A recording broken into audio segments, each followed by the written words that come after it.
All right, guys. So by now, many of you, especially on the West Coast or Southern California, have heard of baby Emmanuel. Baby Emmanuel was a special needs baby where the mother claims that she was at a ball game with her other son. She came here to Big Five Sporting Goods in Yucaipa, California to buy a mouth guard for her other son that was at a football game. Now, they're from Cabazon. They were, I guess, in Yucaipa, but they ended up here at Big Five Sporting Goods, where she says that someone walked up. She was going to change her baby's diaper, Emmanuel, a special needs baby. And she says someone walked up behind her and said, "Hola," pow, and that was it. She's seen white, and she woke up to her baby gone. A lot of people are questioning it based on the interviews that she did with the news. Now, the police department has released a Nixle report and said that in their investigation, there were inconsistencies in the mother's statements. And so now foul play is not ruled out. It could be just not a kidnapping, but rather some people are calling it another Susan Smith. That was the mother who drove the car into the lake and walked away from it as her kids went into the lake in the car. Or some people are calling it another Casey Anthony. I don't know, you decide, but they're having a vigil for the baby Emmanuel. There's a candlelight vigil for him tonight. Right here, I'm about to go out there and just kind of see what it is and record it for all of you. But basically, that's what's going on in Yucaipa this weekend. Everybody's talking about baby Emmanuel, the special needs child who showed up missing. And the parents said, I told you the story, but now they're saying there's inconsistencies in her statements. Not only that, she has stopped cooperating with authorities. She's stopped cooperating. She said, you ain't gonna blame me, kind of a thing. And I don't know. I mean, if my special needs child was missing, hell yeah, I'm cooperating with the authorities. I'm in the briefing room. I'm like, Chief, Captain, LT, I'm in the briefing room. This is my kid. I don't know. What do you guys think? But here's the vigil. So this is the Big Five Sporting Goods where it was alleged to have taken place. And these are the people here that have gathered for this candlelight vigil for baby Emmanuel. I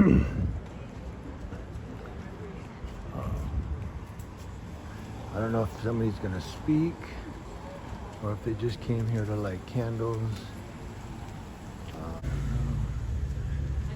Okay guys, I'm back. Somebody was asking me what's going on, and she brought up a good point. There are no cameras outside of Big Five Sporting Goods, which is really interesting to me because just about every business in Yucaipa has outdoor cameras.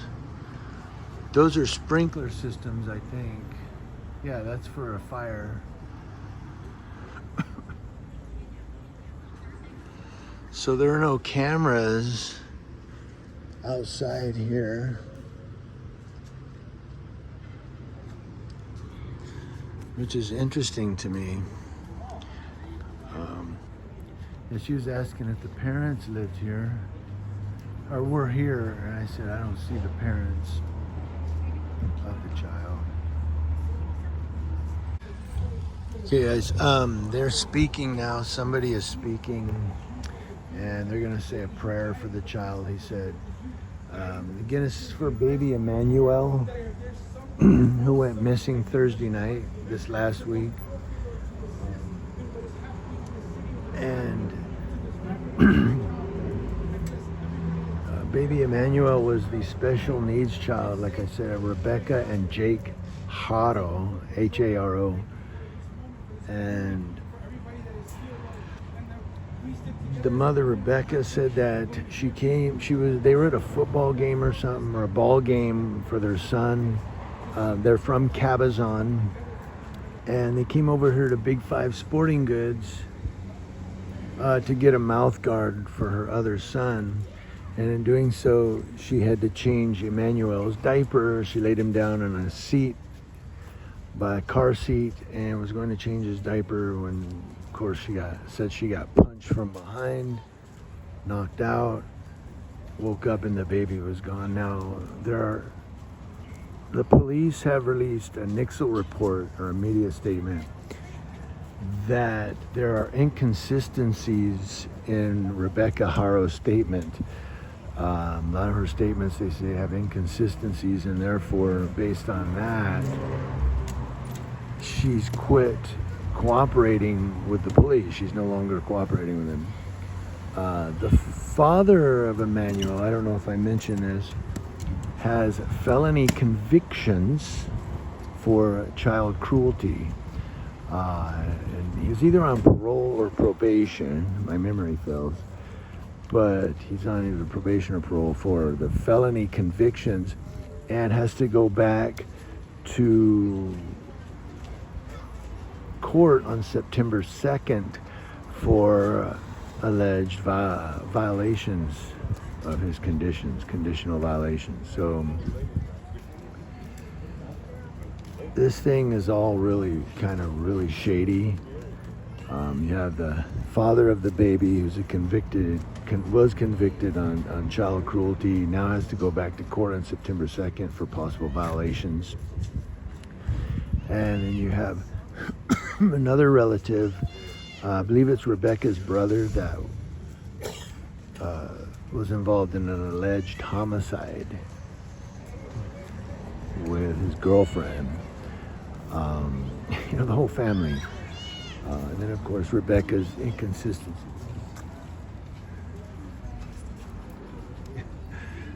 Her inconsistencies has caused her not to want to cooperate with the police.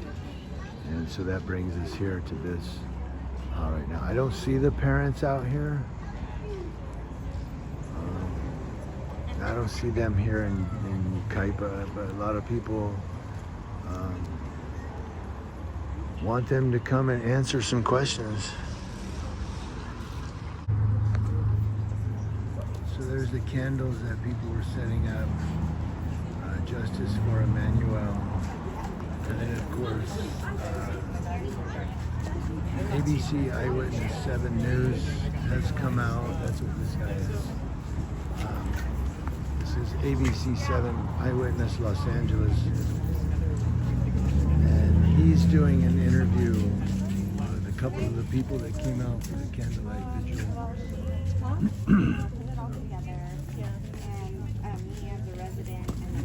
And the lady here is saying that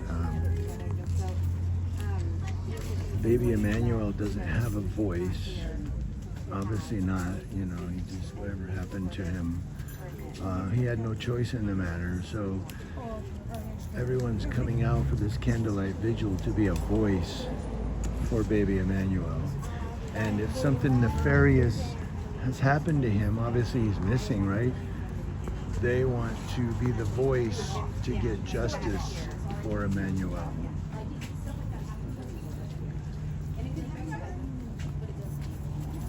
So that's what she's basically saying here to this eyewitness news journalist.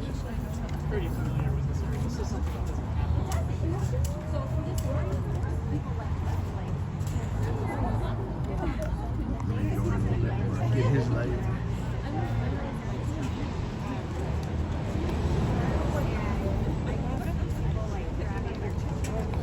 And I saw another camera here, a lady with a big camera, but I don't see where she went.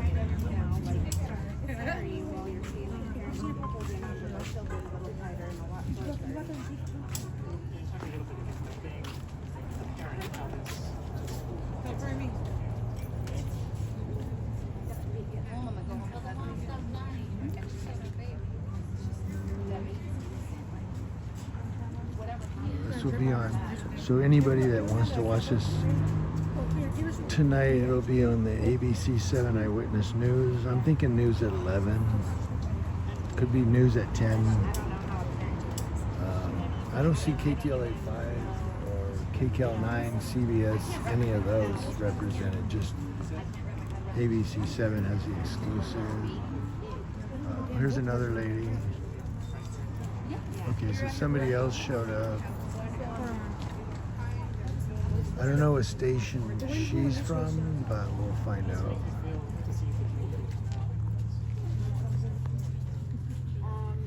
It makes me proud. Like, this is the city that, like, And she just said it makes her proud of all the people that showed up here, that this city united, you know, to bring justice to this baby.